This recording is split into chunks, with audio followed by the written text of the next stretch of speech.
գործին մասնակցում եմ, ցավոք վերջին 3 տարիները անհասկանալի կամ հասկանալի պատճառներով Վանաձորում ես ջահերով երթի չեմ մասնակցում, իսկ ջահերով երթը ինձ համար ուղղակի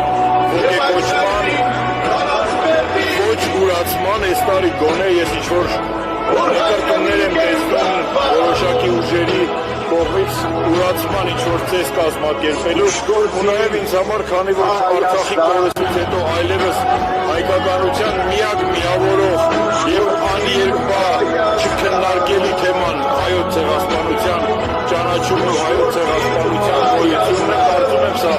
ազգային համերաշխության գոնե սիմվոլիզմի երևույթ է ու ինձ համար ավելի շատ այդ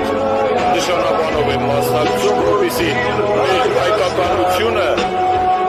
իր միասնականությունը գոնե այսօրվա մեջ տեսնի և ամեն տեսակի հայ, ամեն երկրի հայ կարողանա կողք կողքի մեջքի կանգնել, որպեսզի մեր նահատակների, նախնիների ոգու կանչը երբեք անպատասխան չմնա ու այս դաժան ու արագ աշխարհում մենք չկործնենք մեր այդ մասիկը, որպեսզի ջահակիները մտնեն հրապարակ։